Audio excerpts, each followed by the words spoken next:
Novos mares, horizontes, aonde quer chegar.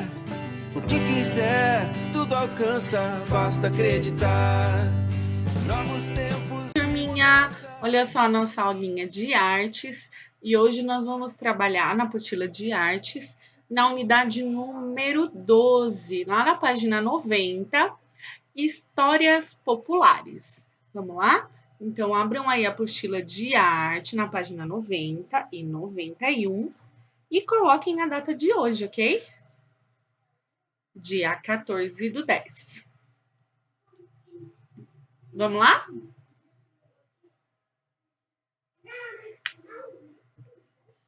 Vamos lá. Então, olha só. Aqui nós temos a nossa abertura de unidade, né? A unidade número 12, aonde a gente vê uma professora, uma pessoa lendo para umas crianças, não é?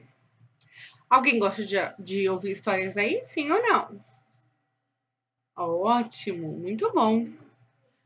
E vocês já escutaram histórias antigas, bem antigas?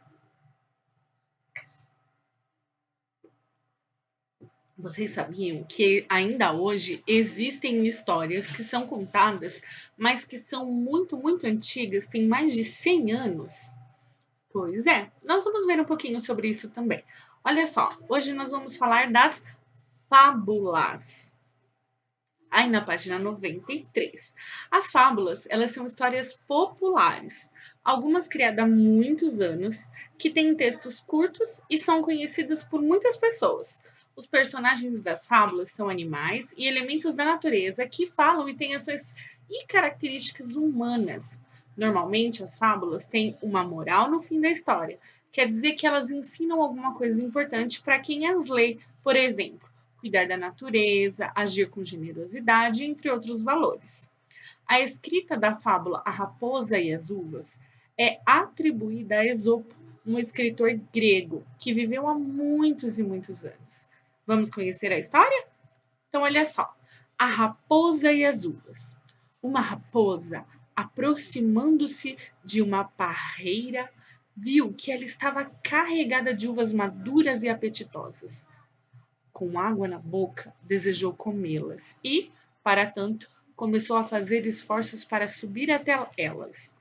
Porém, como estivessem as uvas muito altas e fosse muito difícil a subida, a raposa tentou, mas não conseguiu alcançá-las. Disse então: essas uvas estão muito azedas e podem desbotar os meus dentes. Não quero colhê-las agora, porque não gosto de uvas não estão maduras. E dito isso, se foi. Moral da história: quem desdenha quer comprar. O que isso significa? Significa que, como ela não conseguiu, ela ficou desdenhando, sabe? Não é a mesma coisa que tirar sarro, mas é deixando de lado, né? A gente viu pela história que ela desejava comer as uvas, porém as uvas estavam em parreiras, né? Locais altos onde ficam as uvas, e ela não conseguiu pegar. Como ela não conseguiu pegar, né, as uvas, ela ficou desdenhando, como se ela não quisesse. Mas na verdade nós sabemos que ela queria. Então, as fábulas, como vocês viram aqui, elas são histórias bem curtinhas. A gente viu isso também um pouquinho na nossa disciplina de português. Então, as fábulas são histórias curtas, geralmente as histórias acontecem no meio da natureza e os animais eles se comportam de forma humana. Então os animais eles conversam e sempre ao final de uma história tem um ensinamento, uma moral da história para ensinar algo para gente. Combinado? Tá dando para entender? Então, olha só, lendo a história Raposa e as Uvas, nós podemos refletir sobre as dificuldades que enfrentamos para alcançar algo que desejamos. Essa história nos leva a pensar também sobre o fato de que muitas vezes, quando não conseguimos o que queremos, fazendo pouco caso do valor que isso pode ter, como foi o caso da raposa. Ela fez pouco caso daquilo que ela gostaria de ter, mas não conseguiu. Mas ela também nem se esforçou, não é mesmo? Olha só, prazer em conhecê-lo. Esopo, ele foi um escritor que viveu na Grécia Antiga e ele gostava de inventar histórias, nas quais os animais ganhavam características e se comportavam como humanos. As histórias de Esopo sempre trazem uma mensagem para o leitor refletir e pensar sobre as suas ações. Esopo criou muitas fábulas que depois foram pesquisadas e reescritas pelo escritor Jean de La Fontaine. Então, olha só, esse aqui é o Esopo, uma reprodução parcial de Esopo e Menipo, de Francisco Goya, uma tinta que foi feita em 1778. Então, essas histórias, elas são muito, muito antigas e continuam sendo contadas, ok? Então, olha só, tem também a fábula O Leão e o Rato, também de Esopo. Olha lá, O Leão e o Rato é uma fábula escrita há muito tempo. Vamos escutar a história e depois brincar com ela? Então vamos lá. Façam uma roda e escutem a história O Leão e o Rato, contada pelo professor.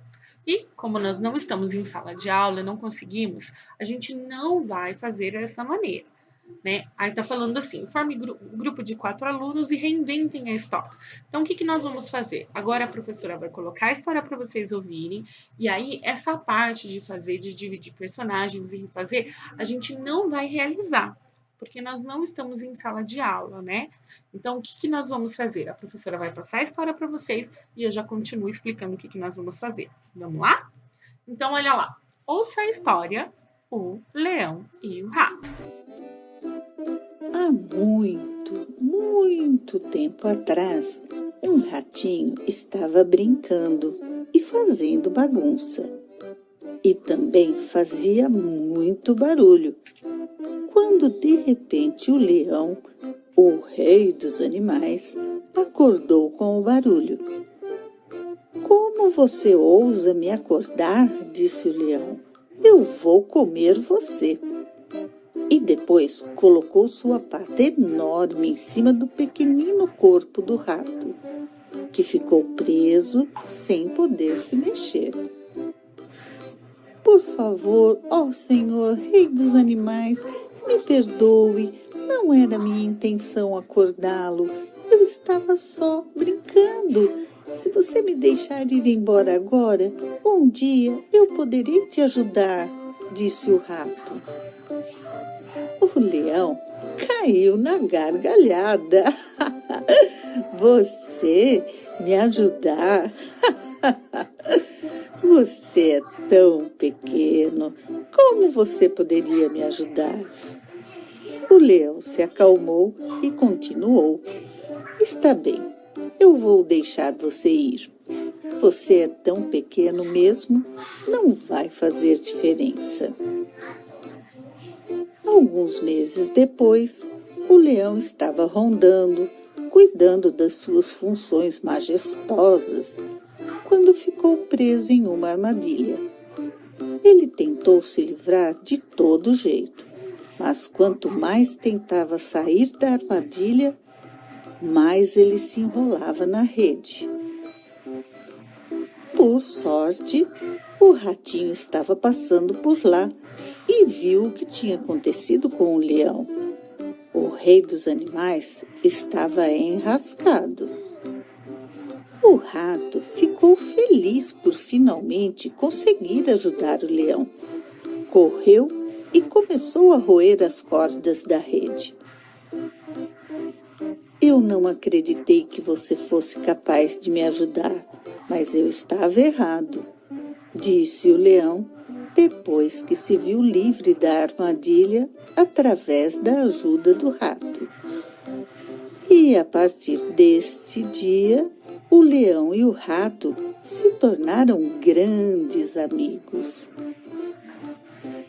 Moral da história: independente do tamanho ou da força de alguém, não se deve desprezar ninguém.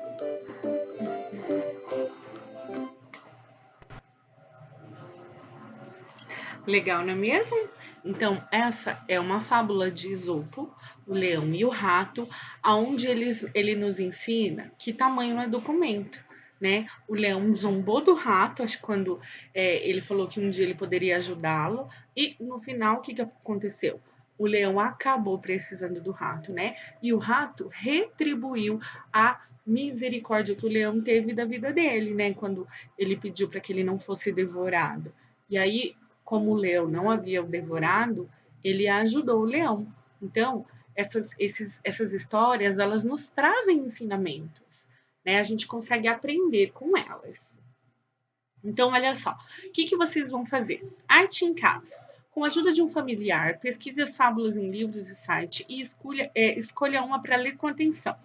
Então, vocês vão escolher alguma fábula, qualquer uma delas, e vão fazer um resumo da fábula que você escolheu, né? Escrever aqui em poucas palavras, e aqui criar um desenho do momento que você mais gostou da fábula. Combinado? Então, é isso que vocês vão fazer nessa arte em casa. Vocês vão escrever um resumo da fábula que vocês escolheram com a família e fazer um desenho. Ai, tá muito difícil fazer pesquisa, juntar a minha família. Eu posso fazer com a história que você colocou, do leão e do rato? Ah, pode sim. Pode utilizar a fábula do leão e do rato, fazer um resumo e fazer aqui um desenho da imagem da parte que você mais gostou da história. Combinado? Ótimo. Então, até a próxima. Se cuidem. Ó, um grande beijo no coração. Fiquem com Deus e até a próxima aula.